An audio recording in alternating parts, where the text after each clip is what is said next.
شہادت ہمارے ہاں بیان ہوتی ہے اس انداز میں کہ لگتا ہے کہ کسی مظلوم بندے کو کسی نے پکڑا ہوا تھا تو وہ سارے اسے مار رہے تھے اور وہ منتیں کر رہا تھا کہ مجھے نہ مارو. اتنی ہائے ہائے کی جاتی ہے کہ محسوس ہوتا ہے کہ امام علی مقام بڑے پریشان تھے کہ کسی طریقے سے، اور ان کا خاندان بڑا تکلیف میں تھا کہ جلدی کہیں کربلا سے نکل جائیں. حالانکہ اس دھرتی پہ، اس کائنات پہ صبر، شجاعت، استقامت اور حوصلہ جس سے کائنات سیکھے گی وہ صرف امام حسین ہی ہے. اتنے بڑے صابر آدمی کے بارے میں اس طرح کا رویہ اختیار کرنا کہ وہ تو گویا اس طرح کر رہے تھے کہ بس کسی طریقے سے میری تو یہ امام حسین کی مظلومیت سنا کے لوگوں کو اس طرح کا کر دیا جاتا ہے. یہ انداز بتایا جاتا ہے کہ شاید واقعہ کربلا رونے دھونے کا نام ہے، حالانکہ بات یہ نہیں ہے.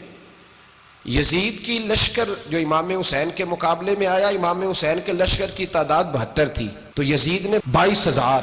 مجھے بتائیے 72 کا 22,000 سے کو مقابلہ ہوتا ہے؟ عمر بن سعد نے پھر عبید اللہ ابن زیاد کو لکھا کہ 22,000 بندے تھوڑے ہیں، کچھ بندے زیادہ بھیج. تو عمر بن سعد کو عبید اللہ ابن زیاد کہنے لگے کہ تو پاگل تو نہیں ہو گیا، 72 کے لشکر کا 22,000 بھیجا، اور کتنا بھیجوں؟ تو اس نے کہا تمہیں یہ نہیں پتا یہ لوگ کون ہیں؟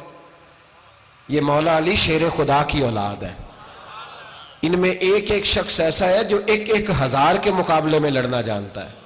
تو یہاں کمزوری دکھائی جاتی ہے. ہمارے بچے سمجھنے لگے ہیں کہ یہ شاید کوئی ایسی داستان ہے، اور اس طرح کا ماحول ٹی وی پہ میں دیکھ رہا تھا، اس طرح کا ماحول بنایا جاتا ہے جیسے کوئی خوف ہے. یعنی واقعہ کربلا کوئی ایسا واقعہ جسے دیکھ کے خوف طاری ہو جائے، بچے راتوں کو ڈریں. وہ اکیلے درخت دکھائے جا رہے ہیں اور تیر دکھائے جا رہے ہیں. او یار، کیا قوم کی تربیت کر رہے ہیں؟ واقعہ کربلا حوصلے کا نام ہے، دلیری کا نام ہے. سنیں بات اصل میں کیا تھی، بڑے ٹھنڈے دماغ سے میری بات کو سمجھیے گا. حضرت مولا علی شیر خدا کے بعد مسلمانوں کے متفقہ امیر بنے تھے حضرت امیر معاویہ. انہیں امیر کس نے بنایا تھا؟ امام حسن نے. حضرت علی کے بڑے صاحبزادے حضرت امام حسن نے ان سے صلح کی، انہیں خلافت دی. اور صحیح بخاری میں نبی پاک نے فرمایا تھا میرا بیٹا حسن سردار ہے، جب مسلمانوں کی جماعتوں میں لہو بہہ جائے گا تو حسن ان کی صلح کرا دے گا. وہ صلح امام حسن نے کرائی، جناب امیر معاویہ امیر بن گئے. حضرت امیر معاویہ رضی اللہ تعالیٰ عنہ بڑا پیار کرتے تھے نبی پاک سے، بڑا احترام کرتے تھے حضور کے خاندان کا. ان کی جو اجتہادی خطائیں ہیں وہ اپنی جگہ پہ موجود ہیں. چونکہ امام حسن نے ان سے صلح کر لی، لہذا ہم بھی ان کے بارے میں کوئی جملہ کہنے کے مجاز، ہماری مجبوری امام حسن ہے. اس لیے کہ جسے امام حسن صحیح کہے پھر امام حسن کے ماننے والے کو اسے غلط نہیں کہنا چاہیے. حضرت امیر معاویہ رضی اللہ تعالیٰ عنہ کا جب وصال ہوا تو حضرت امام حسن پہلے ہی ان سے وصال کر گئے، آپ کو زہر دے دیا گیا، آپ شہید ہو گئے. امام حسین موجود تھے تو یزید کے بارے میں لوگوں نے کہا جناب امیر معاویہ سے کہ یہ ٹھیک ہے، مناسب ہے اور بہادر ہے، دلیر ہے، وہ جو ہوتے ہیں نا خوش آمدی ٹولہ. تو حضرت امیر معاویہ کے گرد بھی کچھ ایسے لوگ تھے، انہوں نے آپ سے کہا کہ یزید کو نامزد کر دیں. تو آپ نے یزید کو بلایا، حوالہ مجھ سے دیکھ لیجئے گا. بلا کے فرمایا کہ 3 بندوں کے سامنے اپنی خلافت پیش کرنا، اگر وہ تجھے مان جائیں تو امیر بن جانا، نہ مانے تو چپ کر کے گھر بیٹھ جانا. وہ 3 بندے کون ہیں؟ جناب عبداللہ ابن عباس، حضرت عبداللہ بن زبیر اور امام حسین رضی اللہ تعالیٰ عنہ. یہ وصیت فرمائی جناب امیر معاویہ. حضرت امام حسین کی وہ شخصیت تھی کہ مشکات میں حدیث ہے، نبی پاک صلی اللہ تعالیٰ علیہ وسلم کی چچی جناب ام فضل صبح صبح گھبرائی حضور کی بارگاہ میں آئیں، عرض کی یا رسول اللہ صلی اللہ علیہ وسلم آج میں نے عجیب خواب دیکھا ہے، میں ڈر گئی ہوں. حضور نے فرمایا چچی کیا دیکھا؟ عرض کی حضور میں نے دیکھا ہے کہ آپ کے وجود کا گوشت کا ایک ٹکڑا کٹ کے میری جھولی میں آ گیا ہے. حضور یہ کیا ہے؟ تو محبوب خواب سن کے مسکرائے، فرمایا چچی یہ پریشانی والا خواب نہیں، یہ تو خوشی والا خواب ہے. اللہ فاطمہ کو بیٹا عطا کرے گا اور وہ تیری گود میں کھیلا کرے گا. چونکہ وہ میرے وجود کا ٹکڑا ہوگا لہذا خواب تجھے یہ آئی ہے. تو امام حسین پیدا ہوئے، امام حسن کی عمر ابھی 11 مہینے تھی. تو نبی پاک نے امام حسین کو جناب ام فضل اپنی چچی کی گود میں دے دیا کہ فاطمہ کے لیے دونوں بچے سنبھالنا مشکل ہوگا. وہ خواب اس طرح پوری ہوئی. امام حسین سے حضور نے بڑا پیار کیا، بڑی محبت فرمائی نبی پاک سے. کچھ حدیثیں میں نے جمعے میں عرض کی تھیں. حضرت ابو ہریرہ رضی اللہ تعالیٰ عنہ کہتے ہیں یہ واحد بچہ تھا حضور کے گھرانے کا کہ میں نے دیکھا کہ نبی پاک صلی اللہ علیہ وسلم بیٹھے تھے تو یہ حضور سے کہہ رہے ہیں، نبی پاک سے، کہ نانا جی اٹھ کے کھڑے ہو. کہتے ہیں حضور کھڑے ہو گئے تو کہنے لگے میں نے آپ کے برابر جانا ہے. بچے جو مرضی ضد کر لیتے ہیں نا. قد چھوٹا تھا, عمر 7.5 سال تھی. کہنے لگے نانا میں نے برابر جانا ہے. تو نبی پاک صلی اللہ علیہ وسلم نے ہاتھ پکڑ لیے, فرمایا چل پھر ہو جا برابر. تو حضرت ابو ہریرہ کہتے ہیں انہوں نے, حضور نے ہاتھ پکڑے, اوپر کھینچا تو امام حسین نے پہلے اپنے پیر حضور کے گھٹنوں پہ رکھے, پھر نبی پاک کے سینے پہ رکھے, اور جب ان کا قد سر تھوڑا سا حضور سے اونچا ہو گیا تو محبوب فرمانے لگے چل بس کر, تو نے تو کہا تھا آپ کے برابر ہونا ہے, تو اوپر نکل گیا ہے, چل بس کر. فرماتے پھر امام حسین نے زبان باہر نکالی تو محبوب ان کی زبان چوسنے لگے, پھر ساتھ لٹا لیا اور انہیں سونگھنے لگے. تو میں نے عرض کی حضور آپ حسین کو سونگھتے کیوں ہیں؟ تو فرمایا ابو ہریرہ مجھے حسین کے وجود سے جنت کی خوشبو آتی ہے, مجھے حسین کے وجود سے جنت کی. ایک دن حضور گزر رہے تھے, اصل اس طرح تھا کہ یہ نبی پاک کا حجرہ تھا. جن لوگوں کو اللہ نے مدینے کی زیارت کرائی ہے وہ جان سکتے ہیں, نبی پاک کا حجرہ تھا تو حضور کے حجرے کی اس جانب یعنی مسجد کی جو بالکل سیدھ ہے اس کی بیک میں سیدہ فاطمہ رہتی. تو حضور اکثر نہ نماز کے لیے جب نکلتے تو حضرت فاطمہ کے حجرے کے پاس سے ہو کر دوبارہ محراب میں جاتے. محبوب حجرے کے پاس سے گزرے تو امام حسین رو رہے تھے, تو حضرت فاطمہ نے کسی بات میں جھڑک دیا تو امام حسین رونے لگے. تو نبی پاک نماز کے لیے گئے تو واپس لوٹ آئے, اور واپس تشریف لا کے کہا فاطمہ حسین کو کیا ہوا؟ عرض کی یا رسول اللہ تنگ کر رہے تھے میں نے ڈانٹ دیا ہے. کیا خوبصورت جملے ہیں حدیث پاک میں. سرکار نے فرمایا فاطمہ اس کو حسین کو نہ رونے نہ دیا کر, یہ جب روتا ہے نا تو میرے دل کو تکلیف ہوتی ہے. تو بی بی صاحبہ کہتی ہیں یہ حکم آیا نبی پاک کا میرے نا, پھر میں نے ڈانٹنا چھوڑ دیا. یہ ان کے فضائل تھے کم, ان کی تربیت خود نبی پاک نے فرمائی, خود ڈیوٹی. میں کسی منطق کا میں اب تو اللہ تعالیٰ معاف کرے, پہلے ہم لوگوں کو کہتے تھے فلانی مجلس میں نہ جانا فلانی, اب تو مصیبت بن گئی ہے, جانے کی ضرورت نہیں, ہر شے موبائل میں آ گئی. مجھے بھیجتے ہیں کہتے ہیں حضرت صاحب یہ ذرا سننا, یہ ذرا سننا. کل کراچی سے کچھ مہمان آ گئے تو اب بچوں نے وہ کلپ سنبھال کے یہ مولوی دیکھو کیا کہتا ہے. اب آیتیں پڑھی جا رہی ہیں قرآن پاک کی, اتنا ٹکڑا یہاں سے لیتے ہیں, اتنا ٹکڑا یہاں سے لیتے ہیں, اور ملا کے پتہ نہیں کون سا مکسچر بنا رہے ہیں.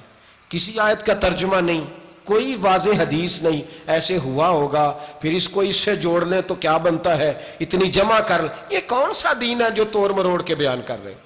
کون سا مذہب ہے؟ دین تو واضح کھلی کتاب ہے. اب ہمارا یہ شوق ہے, ہم ہر تماشا دیکھنا چاہتے ہیں, ہم اپنے لوگوں کی قدر نہیں کرتے اور بڑی بڑی دور جا کے ہم غلط معاملات میں جاتے ہیں, پھر ذہن ہمارے شکوک کا شکار ہوتے ہیں. ہمیں سمجھنا چاہیے کوئی ایسی کسی دلیل کی ضرورت نہیں ہے. جب ان کے واضح چیزیں ان کی کتابیں میں موجود ہے, حدیث میں موجود ہے, قرآن مجید میں ان کے فضائل کھل کے موجود ہے, تو دور جانے کی کیا ضرورت. حضور ان کی ٹریننگ کراتے تھے. پہلی بات تو یہ ہے کہ نبی پاک نے دعا مانگی تھی, یا اللہ میرے گھر والوں کو زیادہ روزی نہ دینا, انہیں ایک وقت روٹی دینا, ایک وقت کی بھوک دینا. یہ جو 10 دن کربلا میں انہیں ٹینشن نہیں نہ ہوئی, انہیں عادت تھی فاقہ کرنے کی, انہیں 3 دن وصلی روزے رکھنے کی عادت تھی. پہلی بات. دوسرا یہ کہ جہاد کی تربیت حضور خود کراتے تھے. حضرت فاطمہ الزہرا کہتی میں پردے کے پیچھے دیکھ رہی تھی, نبی پاک نے امام حسن اور حسین سے فرمایا چلو میرے سامنے کشتی لڑو. تو دونوں حضرات آپس میں جب کشتی لڑنے لگے تو نبی پاک نا امام حسن کو کہتے ہیں حسن حسین کو ٹانگوں سے پکڑو, حسن حسین کو پیچھے سے پکڑو. جب نبی پاک بار بار امام حسن کو بتا رہے تھے تو سیدہ پیچھے سے بول پڑی, کہنے لگی یا رسول اللہ آپ چھوٹے کو بتائے, آپ بڑے کو بتا رہے. بڑا تو پہلے 11 مہینے بڑا ہے, تو آپ چھوٹے کو بتائے بڑے کو بتا رہے. تو فرمایا فاطمہ تو چپ کرنا, جو میں دیکھ رہا ہوں تو نہیں نہ دیکھ رہی, ایک کو میں بتا رہا ہوں دوسرے کو جبریل امین بتا رہے ہیں. تو یہ حضور نے اپنے سامنے ان کی تربیت کی, ٹریننگ. ہوا یہ کہ یزید جب امیر بنا نا, 2-3 چیزیں ہوتی ہیں جب کسی بندے کو قابو کرنا ہوتا ہے, 2-3-4-5 چیزیں ایسی ہوتی ہیں جس سے بندہ قابو آتا ہے. تو اس نے بھی فوری طور پہ یزید نے دیکھا میرے لیے مسئلہ کیا بن سکتا ہے. ولید بن عتبہ اس وقت مدینے کا گورنر تھا. یزید نے اس کو خط لکھا کہ امیر عرب کا رواج آج بھی ہے کہ جب تک نئے خلیفہ کی بیعت نہیں ہو جاتی پرانے کے انتقال کی خبر ہی نہیں دیتے, اس کو رکھے رکھتے ہیں. یہ ان کا طریقہ ہے. وہ کہتے ہیں کہ ولی عہد اچھی طرح قبضہ کر لے پھر بتائیں گے. حضرت امیر معاویہ کا وصال ہو گیا, بتایا نہیں. یزید نے اب کیا کیا, کیونکہ بڑا چلاک آدمی تھا, بڑا شاطر تھا, بڑا تیز تھا, اس نے ولید کو خط لکھا کہنے لگا کہ فوری طور پہ عبداللہ ابن عباس کو بلاؤ اور اسے کہو میری بیعت کریں. یہ جو بیعت ہوتی تھی نا، یہ بھی سن لے کیا ہوتی تھی. یہ بیعت حلف ہوتا تھا کہ میں اللہ رسول کے نام پہ حلف دیتا ہوں کہ میں یزید کی اطاعت کروں گا، میں اس کے خلاف کوئی بغاوت نہیں کروں گا. کوئی یہ بیعت لوگ سمجھتے ہیں کہ بس ہاتھ پکڑنے کا نام بیعت تھا. اس بیعت کا متبادل جمہوری ملکوں کے اندر ووٹ آیا ہے. تو کہا بیعت کرے. حضرت عبداللہ ابن عباس کو بھی بلاؤ، عبداللہ بن زبیر کو بھی بلاؤ، امام حسین کو بھی بلاؤ. امام حسین آدھی رات کے وقت بیٹھے تھے مسجد نبوی میں، چونکہ پانچوں نمازوں کی آپ امامت کرتے. امام حسین نماز پڑھا کے عشاء کی بیٹھے تھے. جناب عبداللہ بن زبیر، عبداللہ بن زبیر کون تھے؟ یہ نبی پاک صلی اللہ علیہ وسلم کی پھوپھی پوتے تھے اور جناب صدیق اکبر کے نواسے تھے حضرت عبداللہ بن زبیر. اور جناب زبیر بن عوام عشرہ مبشرہ صحابی ہیں، ان کے بیٹے تھے. بہت زیرک آدمی تھے. یہ بھی امام حسین کے پاس بیٹھے تھے. عبداللہ ابن عباس بھی تھے جو حضور کے چچا کے بیٹے ہیں، اس امت کے پہلے مفسر ہیں قرآن پاک. یہ لوگ بیٹھے تھے. تو ولید نے ایک بندہ بھیجا، اس نے آ کے کہا جناب آپ کو گورنر صاحب نے بلایا ہے. تو عبداللہ بن زبیر کہنے لگے حسین اس وقت بلانے کی بات سمجھ میں نہیں آئی. تو امام حسین بڑے بصیرت والے تھے، اللہ نے بصیرت دی تھی. کہنے لگے عبداللہ آپ کو سمجھ نہیں آئی، مجھے سمجھ آ گئی ہے، امیر معاویہ وصال کر گئے اور یہ ہمیں جو بلایا گیا ہے نا، یہ یزید کی بیعت کے لیے بلایا گیا ہے. تو کہا پھر آپ آدھی رات کو نہ جائیں، آپ کے لیے خطرہ ہوگا. تو امام حسین فرمانے لگے خطرہ حسین کو نہیں ہوتا. نہیں کہا پھر بھی آپ مہربانی کریں ذرا احتیاط سے جائیں. تو جناب عبداللہ ابن زبیر نے، عبداللہ ابن عباس نے 14 بندے نیزے دے کے، تلواریں دے کے امام حسین کے ساتھ بھیجے اور کہا کہ امام حسین اگر اس نے کوئی غلط ملت بات کی نا، زبردستی بیعت کرنے کا کہا، تو آپ بس کوئی ایک بات اونچی آواز میں کر دینا، یہ سپاہی پیچھے آ جائیں گے. امام حسین ان 14 بندوں کو لے کے گورنر ہاؤس پہنچ گئے. جب آپ وہاں پہنچے اس نے بتایا، اس نے کہا جی حضرت امیر معاویہ انتقال کر گئے اور آپ نے یزید کی بیعت کرنی ہے. تو امام حسین فرمانے لگے میں چھپ کے بیعت نہیں کروں گا. مجمع لگاؤ، جمعے والے دن اعلان کرو. جو طریقہ ہے حضرت ابو بکر صدیق کا، جو طریقہ ہے حضرت عمر فاروق کا، جو انداز حضرت عثمان غنی کا ہے، جو مولا علی کا ہے، سر عام اعلان کرو. اگر ساری دنیا یزید کی بیعت کرے گی تو میں بھی تیار ہوں. تم مجھ سے بیعت لے کے پھر لوگوں کو بتانا چاہتے ہو کہ حسین بیعت ہو کر رہے ہیں تو تم کیوں نہیں کر رہے؟ میں عام آدمی نہیں ہوں، لہذا چھپ کے بیعت نہیں کرتا. جب یہ بات کی نا تو ولید بڑا نرم دل تھا اور امام حسین کی شان کو جانتا تھا. وہ جانتا تھا یہ نبی پاک کا خاندان ہے. اس نے کہا جی مجھے تو حکم تھا، باقی آپ حضور کے نواز ہیں، میں کر کچھ. وہاں ایک بڑا بدبخت شخص بیٹھا تھا، عبد الملک بن مروان. وہ ولید سے کہنے لگا کہ اگر حسین آج تمہارے ہاتھ سے نکل گئے تو تمہارے لیے بہت بڑا مسئلہ کھڑا ہو جائے. انہیں جانے نہ دینا، یا بیعت کراؤ یا ان سے کہو جنگ کے لیے تیار ہو. تو امام حسین رضی اللہ تعالیٰ عنہ کے کانوں میں آواز گئی تو فرمانے لگے ابن مرجانہ، اگر تیرے اندر جرت ہے تو آ سامنے حسین کے، اس کے کانوں میں باتیں نہ کر، کانا پھوسی نہ کر، باہر آ میدان میں، شرارت نہ کر، باہر آ. میں تمہیں ابھی بتاتا ہوں کہ حسین سے مقابلہ کرنے کا انجام کیا ہے. یہ کہہ کہ امام حسین باہر نکلے، اپنے بھائی محمد بن انفیہ کو بلایا، عبداللہ بن زبیر، عبداللہ ابن عباس، ڈھیر سارے لوگ اکٹھے ہو گئے. فرمایا یہ معاملہ ہے، اب کیا کرنا ہے؟ تو وہ کہنے لگے حضور وقت ابھی مناسب نہیں ہے، آپ اس طرح کریں یہاں رکے، ہم مکے سے، عراق سے، کوفے سے لوگوں کو بلاتے ہیں، یہاں ایک بڑی مجلس مشاورت قائم کرتے ہیں. امام حسین فرمانے لگے اگر تم مشاورت قائم کرو گے تو ولید اور عبد الملک بن مروان وہ تو جنگ کرنے کو تیار ہیں، اور نبی پاک نے فرمایا ایک مینڈا ہوگا جس کی وجہ سے مدینے کی گلیوں میں لہو بہے گا. فرمانے لگے میں وہ بکرا، وہ مینڈا نہیں بننا چاہتا. کہا پھر آپ کیا کریں گے؟ تو امام حسین رو پڑے، فرمانے لگے میں مدینہ چھوڑ جاؤں گا لیکن مدینے کی حرمت پامال نہیں ہونے دوں گا. امام علی مقام آدھی رات کے وقت نکلے. سیدہ فاطمہ کا دروازہ ایک اس دن تھا جس دن حضرت مولا علی کوفے چلے گئے تھے، اور دوبارہ آج تالا لگا جب امام حسین نکلے. آپ جنت البقیع کے پیچھے کھڑے ہو کے حضور کا روضہ دیکھنے لگے. اس وقت گنبد تو نہیں ہوتا تھا، روضہ دیکھنے لگے. نانا تیرے کرم کے خزینے کی خیر ہو، میں جا رہا ہوں تیرے مدینے کی خیر ہو. سارا خاندان لے گئے، مکے تشریف لے گئے. حج کے ایام قریب آنے والے تھے. امام حسین نے وہاں لوگوں سے باتیں کی. جب امام حسین وہاں پہنچے تو کوفے سے خط آنے لگے. کوفہ حضرت علی کا دار الخلافہ تھا، وہاں آپ کے محبین، پیار کرنے والے ڈھیروں تھے. انہیں خط لکھے کہ حضور آپ چپ کر کے بیٹھے ہوئے ہیں اور ہمارے اوپر یزید مسلط ہو گیا ہے. آپ اگر میدان میں نہیں نکلیں گے، آپ نہیں آئیں گے تو ہم اللہ کی بارگاہ میں شکوہ کریں گے کہ کوئی ہماری کمان کرنے کو تیار ہی نہیں ہوا. اور وہ خط 1 2 3 نہیں آئے, وہ خط اتنے تھے کہ 3 بوریوں میں بھرے تھے امام حسین نے, 3 بوریوں میں. اب مجبوری ہو جاتی ہے, حق کے لیے کئی دفعہ بات کرنا مجبوری ہوتی ہے, اگر نہیں کرے گا تو پھر اس کو بھی قبر میں جواب دینا پڑے گا. امام علی مقام رضی اللہ تعالیٰ عنہ نے مکے میں اب لوگوں کو جمع کیا مشورے کے لیے. ہر بندے نے کہا حضور وہ بلا تو رہے ہیں پر اپنے وعدوں کے پکے. کہا حضور وہ پکے نہیں, آپ نہ جائیں. ہر بندے نے کہا حالات ٹھیک نہیں, حالات گراؤنڈ ریالٹی صحیح نہیں. یہی مشورہ آج بھی ہر بندہ دیتا ہے, ابھی حالات نہیں. اتنے خراب حالات کبھی نہیں ہوئے تھے جتنے امام حسین کے دور میں تھے. لیکن فرمایا میں دین کے خلاف غلط حکمران کو مسلط ہونے کی اجازت, بول کے بتائیے, بول کے, غلط حکمران کو مسلط ہونے کی اجازت, مزاحمت کروں گا, مخالفت کروں گا. امام کہنے لگے کوئی بات نہیں, وہ میرے ساتھ چلے نہ چلے لیکن میں کوفے جاؤں گا. وہ لوگ میرے ساتھ کھڑا ہونے کو تیار ہے تو وہ جھوٹ ہے یا سچ ہے پر میں چلوں گا. جب امام علی مقام نے اصرار فرمایا تو جو آپ کے قریبی صحابہ کرام کی اولادیں تھی ساری, یہ بھی اب بیماری ہے. کچھ لوگ کہتے ہیں جی صحابہ نہیں ساتھ چلے, تو میں کہتا ہوں اہل بیت نبوت کے تو کل افراد 21 تھے, تو 72 میں باقی اولادیں کس کی تھیں؟ وہ ساری صحابہ کی اولادیں تھیں. وہ سارے, پتہ نہیں کیوں اس طرح کا فلسفہ بیان کیا جاتا ہے جس میں حالات خراب ہو.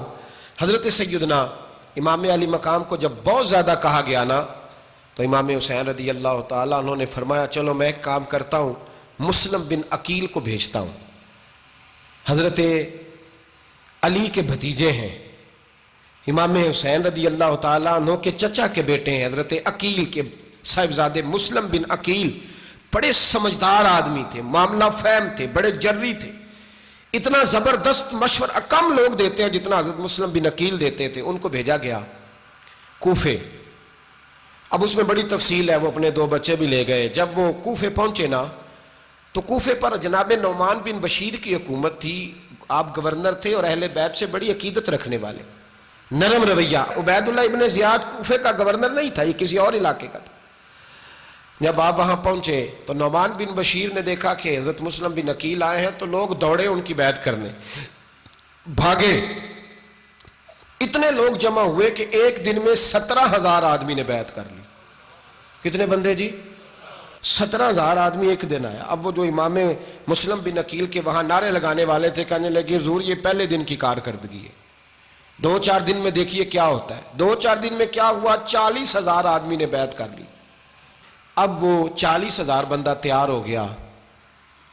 ادھر سے جو یزید کے وفادار تھے انہوں نے خط لکھا یزید کو کہ تو نے بڑا نرم آدمی گورنر بنایا ہے اور 40,000 بندہ چلا گیا حسین کی طرف. اگر ایک دن مسلم بن عقیل اور رہے تو جو تمہارا گورنر بیٹھے ہیں نا جناب نعمان بن بشیر, ان کو گورنر ہاؤس سے نکال کے مسلم بن عقیل قبضہ کر لیں گے. تو چپ کر کے بیٹھا ہے. یزید بڑا تیز تھا, اس نے ایک آدمی گھوڑے پہ دوڑایا. عبید اللہ ابن زیاد ایک اور علاقے کا گورنر تھا پر بڑا ظالم سا بدماش تھا, بڑا سخت گیر آدمی تھا. اس کو کہا کہ تو پہلے ایک صوبے کا گورنر ہے, جا تجھے دوسرا صوبہ بھی دیا. اس طرح کار فوری طور پہ کوفے پہنچ اور جا کے مسلم بن عقیل کو گرفتار کر, جو آدمی ان کا ساتھ پھر بھی دے اسے قتل کر دے. اس نے کیا کیا, وہ آدھی رات کو آیا, منہ چھپایا, جبہ پہنا, لوگ سمجھے امام حسین آ گئے.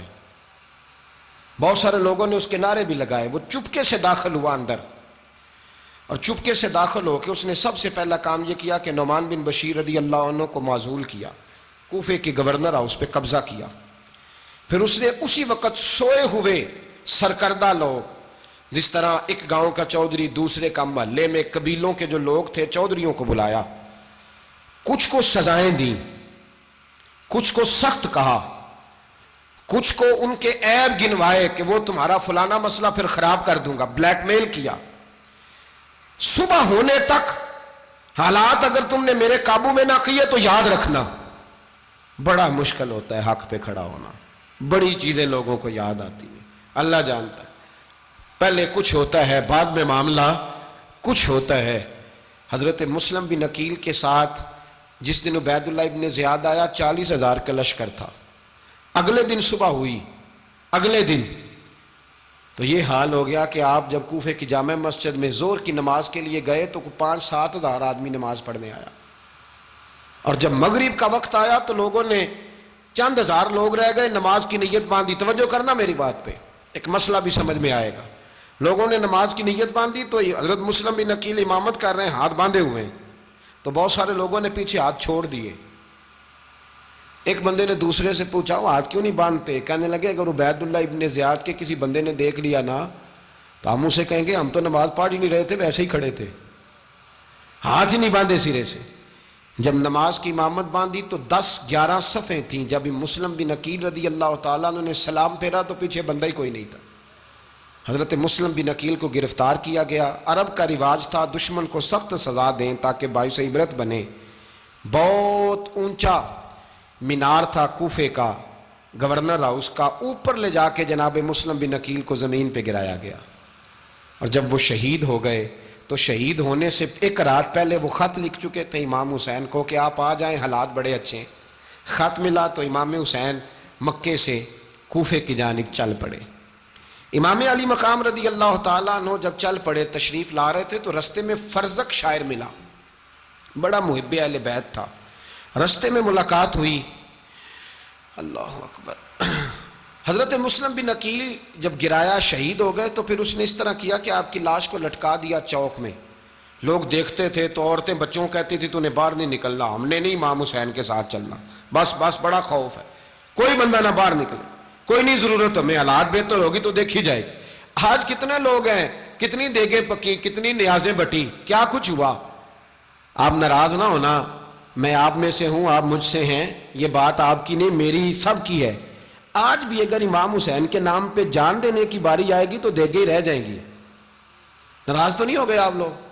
فٹافٹ مائیں کہیں گی باہر نہیں جانا, بالکل پتر سانو کی لگے, سارا دن کوئی ہمارے لیے. وہ پیر صاحب تو کرتے رہتے ہیں باتیں, ان کا تو کام ہے, خبردار ہم نے نہیں جانا. دیگیں دینے کو سارے تیار ہیں, جانے دینے کو تیار ہونا. ناراض ہو گئے آپ لوگ؟ چلو کوئی نہیں, ہو جاؤ, خیر صلی اللہ ہے, بات تو ٹھیک کر رہا ہوں نا. حضرت امام حسین رضی اللہ تعالیٰ عنہ نے فرزق شاعر رستے میں ملا تو امام حسین کو کہنے لگا کہاں جا رہے ہیں؟ فرمایا میں کوفے جا رہا ہوں. کہنے لگا حضور نہ جائیے گا, لوگوں کے دل آپ کے ساتھ ہیں, تلواریں آپ کے ساتھ نہیں. سیدنا امام حسین رضی اللہ تعالیٰ عنہ کو آ کے کہا حضور وہ سارے کوفے والے مانتے ہیں کہ بات حسین کی ٹھیک ہے لیکن آپ کی سپورٹ نہیں کریں گے. اور اگلی بات فرزق نے یہ کی کہ حضور میں حضرت مسلم بن عقیل کی لاش کو لٹکی ہوئی دیکھ کے آیا ہوں کوفے کے چوک میں. بڑا ہی خوبصورت فکرہ ہے امام حسین کا. فرمانے لگے میرا بھائی لٹکا ہوا تھا, کہیں کسی کے آگے جھکا تو نہیں تھا؟ لٹکا ہی تھا نا, کہیں جھکا تو نہیں کسی کے آگے؟ کہا حضور نہیں. تو آپ فرمانے لگے اگر مسلم بن عقیل لٹک گیا تو حسین بھی لٹک جائے گا, لیکن جھکے گا. حضرت امام حسین تشریف لائے, بچوں سمیت آئے. حر بن یزید ایک شخص تھا. حر بن یزید ایک مختصر سا لشکر لے کے اس نے امام حسین کو ایک جگہ پہ روکا, پھر دوسری جگہ پہ روکا, بالآخر تیسری جگہ پہ روکا. تو امام حسین نے فرمایا جگہ کون سی ہے؟ کہا حضور کرب و بلا.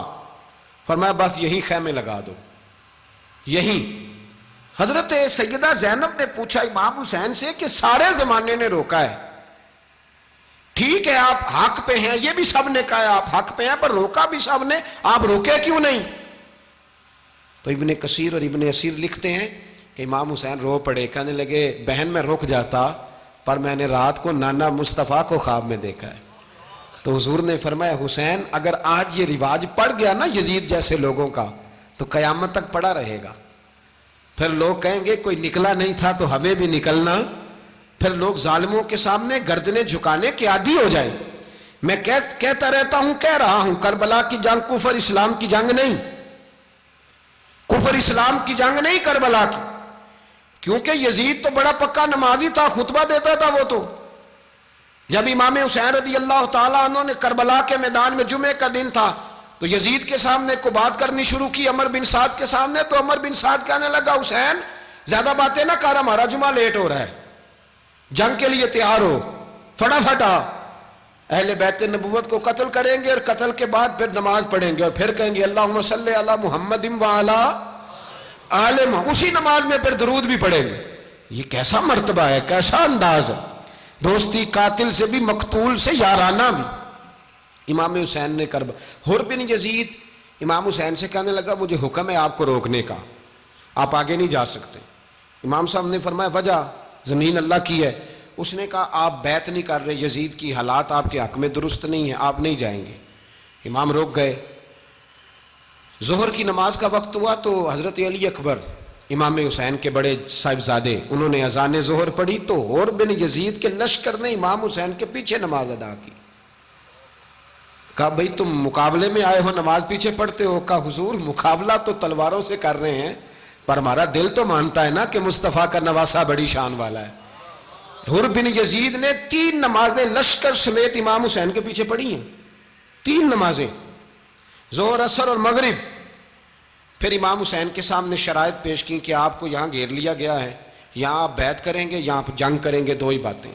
امام حسین نے فرمایا نہیں بھائی بیعت تو میں نہیں کرتا, اس کے علاوہ تم جو کہتے ہو میں کرنے کو تیار ہوں. اس نے خط لکھا عبید اللہ ابن زیاد کو, ایک بندہ دوڑایا پیچھے کوفے, چند میل پہ کوفہ تھا. کہا وہ نہیں مان رہے, کیا کرنا ہے؟ تو حسین ابن علی ہے, میں زیادہ دیر انہیں روک بھی نہیں سکتا. انہوں نے پیغام دیا حر بن یزید کو کہ کرنا کچھ بھی نہیں, ان کا پانی بند کر دو, بلیک میل کرو, کھانا پانی نہیں ملے گا, چھوٹے چھوٹے بچے ہیں, خود ہی مان جائیں گے.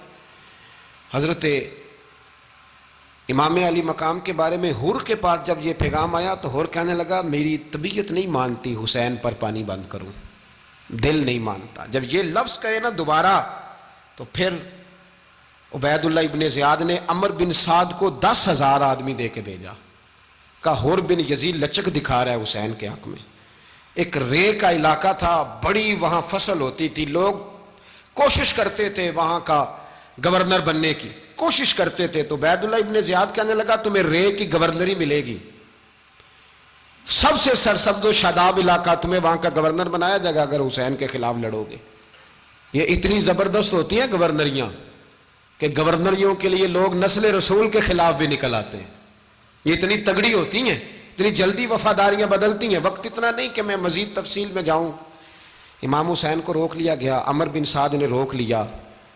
1 محرم کو امام آئے, 7 محرم تا روکا گیا, 7 محرم کو پانی بند کر دیا. جانور پانی پیتے تھے, گھوڑے پیتے تھے, کتے پیتے تھے, لیکن مصطفیٰ کے گھرانے کو پانی پینے کی اجازت. 3 دن تک پانی بند رہا. 9 محرم کو عمر بن سعد نے اور لوگ بلائے. شمر ایک بڑا سخت آدمی تھا, سنگ دل بدبخت, جس نے حضرت علی اصغر کے گلے پر تیر مارا تھا, وہ اور لشکر لے کے آیا. رات کو کہنے لگا امام حسین رضی اللہ تعالیٰ عنہ سے کہ بس بڑا ہو گیا, یہ 9-10 محرم کی درمیانی رات, یہاں آپ جنگ کریں گے یا آپ بیعت کریں گے, 2 ہی باتیں. امام حسین اندر گئے, سیدہ زینب سے مشورہ کیا, باہر آئے, فرمایا بات وہی ہے جو پہلے دن والی ہے. امام حسین رضی اللہ تعالیٰ عنہ نے فرمایا بھئی بیعت تو میں نہیں کرتا, باقی جو تمہارا پروگرام ہے. شمر اور ابن سعد کہنے لگے پھر جنگ کے لیے تیار ہو جائیں. کیا انداز ہے امام حسین کا, فرمانے لگے کل جنگ کروں گا, مجھے پتا تو ہے جنگ کا نتیجہ کیا نکلنا ہے, 1 رات مجھے دے دو تاکہ میں کھل کے اپنے رب کی عبادت تو کر لوں. حسین نے جانا ہے, مجھے پتا ہے کل رزلٹ 72 اور 22,000 کا کیا 1 رات مجھے دو, میں مالک سے راز نیاز تو کروں, میں گویا اس سے پوچھوں تو صحیح کہ مالک میرے والد بھی شہید ہیں, بھائی بھی شہید ہیں, نانا کو بھی دکھوں میں دیکھا ہے, تو اب میری باری ہے تو مالک میں حاضر ہوں, مجھے موقع تو دو, اس لیے کہ میرے نانا نے بدر میں بھی ساری رات عبادت کی تھی, صبح مجھے موقع دو. اور دنیا کا اصول ہے جب کوئی موقع مانگتا ہے تو دیا جاتا ہے. یہ دونوں کہنے لگے کوئی موقع نہیں. حر بن یزید پیچھے سے بولا, کہنے لگا نہیں بدتمیزی نہ کرو, حسین کو موقع دو, تمہیں دینا پڑے گا. موقع دیا. حر بن یزید نے پھر منت کی, کہا حضور آپ مہربانی کریں مان جائیں. فرمایا ماننے والا کھاتا کوئی نہیں. یہ بڑا مشکل کام ہے بھائی, ضمیر کا سودا اب تو عام ہو گیا, بازار لگتے ہیں, ریٹ لگتے ہیں, اپنی اپنی چاہتوں پہ لوگوں نے اپنے اپنے انداز سجائے ہوئے ہیں. کوئی آدمی بس اچھے طریقے سے نام لے لے تو بس ہم اس کے پیچھے چل جاتے ہیں. اب تو عام ہو گیا یہ معاملہ. امام حسین نے فرمایا ہو ہی نہیں سکتا, ممکن ہی نہیں ہے. ساری رات عبادت میں گزری, ریاضت میں گزری. تہجد کا وقت ہوا تو گھر والوں کو بلایا, فرمایا دیکھنا تمہاری سی کی آواز نہ باہر آئے, خبردار سی کی آواز نہ آئے. اور امام زین العابدین سے فرمایا تو بیمار ہے, تو جہاد نہیں کرے گا, لیکن خیال رکھنا پیچھے. اور بڑی قیمتی بات بتا رہا ہوں, ہماری بیویاں کسی کے گھر میت ہو جائے تو 4 دن بخار نہیں اترتا, امام علی مقام نے سیدہ زینب سے فرمایا تو بڑی ہے، میری بہن ہے، پیچھے سارے بچے ہیں، جوان ہیں، ان کے حوصلے تیری ذمہ داری ہیں۔ صبح جنگ کا طبل بجنے لگا، فجر کی نماز پڑھی، سورج چڑھا، 10 محرم کا دن، جمعے کا وقت، جناب سیدنا امام حسین رضی اللہ تعالیٰ عنہ نے ریت پر سجدے کیے، لمبے سجدے، لمبی نماز، سورۃ الشمس کی آیات دوسری رکعت میں پڑھی تو سارا کربلا گونجنے لگا۔ کیا انداز تکلم تھا امام علی مقام کا۔ نماز مکمل ہوئی تو حور بن یزید، عمر بن سعد اور شیمر سے کہنے لگے واقعی حسین سے لڑو گے؟ پتہ نہیں کون ہے۔ قُلْ لَا أَسْأَلُكُمْ عَلَيْهِ أَجْرًا، تم نے نہیں پڑھا، إِلَّا الْمَوَدَّةَ فِي الْقُرْبَى، تمہاری آنکھیں بند ہیں، الحسن والحسین سید الشباب اہل جنہ، تمہیں نہیں پتا؟ کہنے لگا چپ کر، حکومت نظر آ رہی ہے۔ اور بن یزید کہنے لگے پھر میرا بھی فیصلہ سنو، مجھے حکومت نہیں چاہیے، مجھے جنت چاہیے۔ حکومت نہیں چاہیے۔ امام حسین کی پہلی فتح دیکھیں، اور بن یزید ایڑی لگا کے نا یزید کے لشکر سے نکل کے امام حسین کے لشکر میں شامل ہو گیا، اور پہلا شخص جس نے امام حسین کو روکا، امام حسین کے نام پر پہلا سر بھی اسی شخص نے کٹایا ہے۔ لیکن یزید کی قبر پہ لعنت بھی کوئی نہیں برساتا، اس کا محل تھا بہت بڑا، لیکن جب لوگ کربلا میں امام حسین کو سلام کرنے جاتے ہیں تو قدموں میں حور بن یزید کا مزار بھی بنا ہوا ہے، اس کو بھی سلامی دی جاتی ہے۔ اور اب ہم اکیلا حور بن یزید نہیں کہتے، ہم کہتے ہیں حور بن یزید رضی اللہ تعالیٰ۔ اب ہم اتنی تعظیم کرتے ہیں اس حور کی۔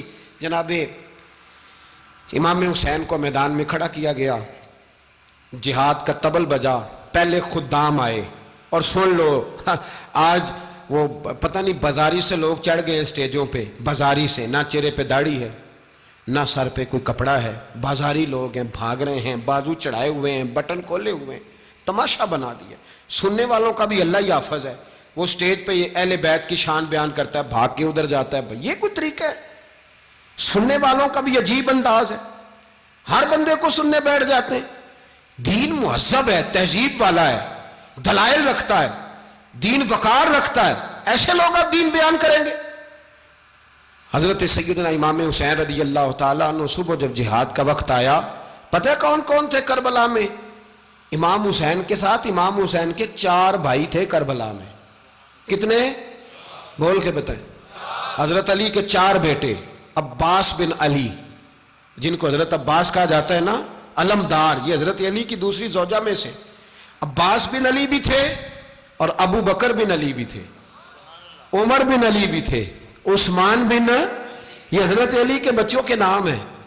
یہ آپ کے شہزادے امام حسین کے ساتھ شہید ہوئے، ان کا نام صرف اس لیے نہیں لیا جاتا کہ ان کا نام خلفائے ثلاثہ کے نام پہ، حضرت علی نے اپنے یاروں کے نام پہ رکھا ہے، تو تم نے کربلا کے میدان سے خارج کر دیا۔ یہ تینوں شہزادے حضرت جناب سیدنا امام حسین کے ساتھ تھے، یہ بھی شہید ہوئے۔ حضرت جناب زینب امام حسین کی سگی بہن ہے، ان کے 2 بچے تھے، اون و محمد۔ جب امام حسین میدان میں جانے لگے تو جناب زینب بچوں سے کہنے لگی نہ، پہلے بھائی نہیں جائے گا، پہلے بھانجے جائیں گے۔ 2 بچے شہید ہوئے۔ حضرت قاسم بن حسن امام حسن کے بیٹے تھے، وہ جب میدان میں جانے لگے تو امام حسین نے کہا نہیں بھائی تو نہیں جائے گا، تو میرے بھائی کی نشانی ہے، میں جاؤں گا۔ تو حضرت قاسم بن حسن نے ایک تعویذ کھول کے دیا کہ ابا جی میرے والد نے کہا تھا جب بڑی مشکل آ جائے تو تعویذ کھول کے دیکھنا، تو آج بڑی مشکل آئی ہے تو میں نے تعویذ کھولا ہے، تو یہ دیکھیں کیا لکھا ہے، یہ تو رکا ہے، تعویذ ہے ہی نہیں۔ جب کھول کے دیکھا تو اس پہ لکھا تھا قاسم اگر حسین پہ کوئی کڑا وقت آ جائے تو بیٹھ کے آگے آگے رہنا، اگر کڑا وقت میرے بھائی پہ کبھی آ جائے نا دیکھنا اس کے آگے آگے چلنا، اسے حسن کی کمی نہ محسوس ہو، پائیاں جہاں ساک نہیں کوئی جے وچ خار نہ ہوئے۔ سیدنا امام حسین پہلی دفعہ کربلا میں اس وقت روئے جب یہ رکا، آپ نے دیکھا تو فرمایا ٹھیک ہے، اگر حسن کی یہ وصیت ہے تو میں نے زندگی میں اگر ان کی ہر بات مانی ہے اب بھی مانوں گا، تمہیں اجازت ہے۔ جناب قاسم بن حسن 16 سال کا جوان جب میدان میں نکلے تو ہائے ہائے پتہ نہیں کہاں سے آ گئی ہے۔ امام قاسم بن حسن جب میدان میں نکلے تو تبری سے لے کر علامہ ابو الاسناد صاحب سب کو پڑھ کے تو دیکھو، 3 دن کی پیاس ہے، شدید آزمائش ہے، دکھ ہیں، تکلیفیں ہیں، پھر بھی پہلی دفعہ جب میدان میں گئے ہیں واپس آئے ہیں 19 لوگوں کو قتل کر کے واپس آئے. سناؤ قصہ خیبر کو، تمامی اپنے بچوں کو. علی کی داستان سن کے دلوں سے ڈر نکلتا ہے. علی کی داستان سن کے دلوں سے، یہ جو بچے ڈر رہے ہیں نا، وہ چمگادڑ آ گئی، کاکروچ آ گیا، یہ خوف نکل جائے گا اگر حضرت قاسم بن حسن کی بات سنیں گے. درجنوں لوگ آپ نے قتل کیے. ایک دفعہ آئے، کہا چاچا یزید کا لشکر تو بڑا بزدل ہے، اگر چند قطرے پانی میرے حلق سے گزرے تو میں سارے کاٹ کے لے آؤں گا آپ کے پاس، چند قطرے. لیکن تھوڑی دیر گزری، عمر بن سعد کہنے لگا اکیلے اکیلے جاؤ گے تو علی کا پوتا ہے، یہ سب کو مار دے گا، کٹھے جاؤ. چاروں جانب سے تیر برسے، ایک تیر لگا آ کے گردن کے پیچھے، بس جناب سیدنا قاسم بن حسن گھوڑے سے نیچے گرے. تو جناب زینب حوصلہ کر کے آنسو سمیٹ کے کہنے لگی میں دیکھ رہی ہوں پردے کے پیچھے سے حسین میرے بھائی کا بیٹا گر گیا ہے، جا اسے اٹھا کے لا. حضرت امام حسین ان کو اٹھا کے لائے تو امام حسین نے سینے سے لگایا ہوا تھا تو ان کے پیر، ان کا قد لگتا تھا امام حسین سے زیادہ ہے. اٹھا کے لایا، لٹا دیا گیا. امام حسین کے اپنے بڑے بیٹے میدان میں نکلنے کو، علی اکبر نام ہے، جب جن لوگوں نے حضور کو نہیں دیکھا تھا وہ جب کہتے نا ہم نے نبی پاک کا دیدار نہیں کیا تو بتاؤ کس طرح کے تھے، تو بتایا جاتا تھا کہ جناب علی اکبر کا دیدار کرو، ہم شبیہ مصطفیٰ. اور جب وہ گلیوں میں نکلتے تھے تو عورتیں چھتوں پہ چڑھ جاتی. جناب علی اکبر رضی اللہ تعالیٰ عنہ تلوار لے کے میدان میں نکلے، جوان بیٹے دینے بڑے مشکل. او یارو رٹا کیا ہے یہ تو بتاؤ، کہ ظالم آدمی حکمران، یار یہ رٹا ہے، ایک ظالم کا رستہ روکنا ہے، اس رٹے کے لیے ہم شبیہ مصطفیٰ. جناب سیدنا امام علی اکبر میدان میں نکلے، بڑے لوگ مارے، بڑے، پھر ایک تیر ان کے بھی گلے میں لگا. اور جب وہ گرے نا زمین پہ تو حضرت امام حسین دوڑ کے آئے، دوڑ کے، اور جب تشریف لائے تو ان کے گلے سے تیر کھینچا تو ایک جملہ لکھا ہے صاحب تبری نے، اس نے حد کر دی. کہنے لگے تیر کھینچا تو امام حسین کی آنکھوں میں آنسو آئے. کہنے لگے کاش جناب ابراہیم آج میرے سامنے ہوتے تو میں انہیں کہتا کہ آپ نے تو بیٹا ذبح کرتے وقت آنکھوں پہ پٹی باندھی تھی، دیکھو میں کھلی آنکھوں سے بچے ذبح کر رہا ہوں، کھلی آنکھوں. کاش جناب ابراہیم خلیل ہوتے تو انہیں کہتا. جناب علی اکبر بھی شہید ہوئے. حضرت علی اصغر کو تو اچانک اٹھایا تھا امام حسین، باہر نکلے تو گردن پہ تیر لگا تو 6 مہینے کا بچہ وہ بھی شہید ہوا. خون اچھالا آسمان کی طرف تو کہا مولا دیکھ لے، میں نے 6 مہینے والا بھی نہیں بچایا، وہ بھی دے دیا ہے. پھر حضرت عباس کو بیٹیوں نے کہا کہ اب نہ، کچھ کہتے ہیں پہلے شہید ہوئے، کچھ نے لکھا بعد میں، کہ اب ہم سے پانی کے بغیر نہیں رہا جاتا. تو جناب عباس پانی کا مشکیزہ لے کے نکلے باہر، ایک ہاتھ کٹا، دوسرے پہ مشکیزہ وہ بھی کٹا، پھر پانی تو بھر لیا تھا لا نہ سکے، پھر گردن کٹی تو شہید ہوئے. بچوں کی بھی شہادت ہوئی. پر جب ان کا لاشا اٹھایا تو امام حسین کہنے لگے مولا اب نہ حسین کی کمر کمزور ہو گئی ہے، اب کمزور ہو. اور بھائی ایک میت ہو جائے تو 4-5 دن تو پوری آنکھیں نہیں کھلتی، کیسا جری خاندان ہے. تھوڑی دیر گزری تو امام علی مقام نے پٹکا باندھا، سر پہ دستار باندھی، مولا علی کی تلوار پکڑی، نبی پاک کا امامہ باندھا اور گھوڑے پہ سوار ہوئے. تو کہنے لگے زینب گھر تیرے حوالے اور میں اللہ کے حوالے، گھر تیرے حوالے اور میں. اور پھر امام حسین نکلے، امام علی مقام نکلے. راوی کہتے ہیں کہ یہ جلوہ پہلے بھی بڑے سونے تھے پر آج جو رنگ دیکھا وہ کبھی نہیں دیکھا. کیا انداز تھا، جدھر جاتے نعرہ لگاتے تو حد ہو جاتے. اتنے لوگ امام حسین نے کاٹے، اتنے کاٹے، پھر واپس پلٹ کے آئے اور کہنے لگے زینب ذرا پردے کے پیچھے سے دیکھ تو صحیح میری بہن، ان بزدلوں کو جرت ہی نہیں ہو رہی حسین کے مقابلے میں آنے. ایک دوسرے کو دھکا دیتے، تو جا تو جا. پھر اکٹھے وار ہوئے. یہ کون ہے کٹا ہوا، لباس ہے پھٹا ہوا، یہ بال یقین حسین ہے، نبی کا نور عین ہے. پھر چاروں جانب سے تیر برسے. تو امام علی مقام چونکہ نماز کا وقت ہو گیا تھا، اترے گھوڑے سے، خون بہ رہا تھا، گرم ترین ریت سے تیمم کیا، سر سجدے میں رکھا. اور جب شمر آپ کی گردن کاٹنے لگا تو کہنے لگے ٹھہر جا ذرا رب سے ایک بات کر لینے دے.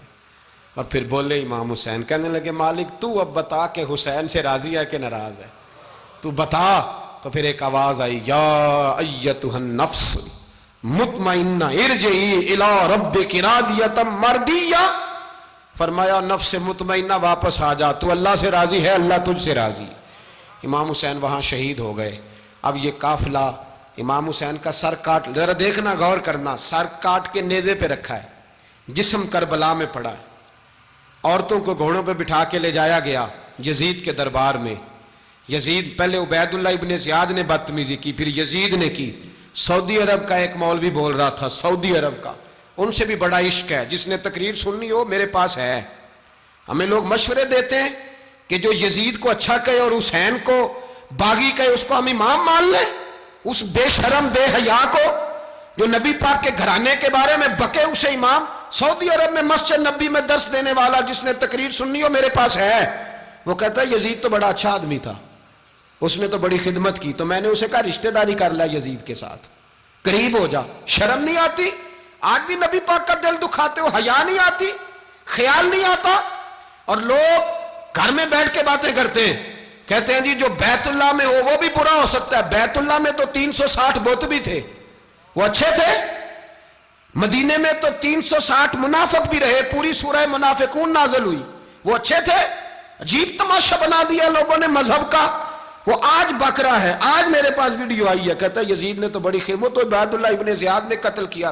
بے شرمو, اگر عبید اللہ ابن زیاد نے بھی قتل کیا تھا تو حکومت کس کی تھی؟ بولیں, بول کے بتائیں.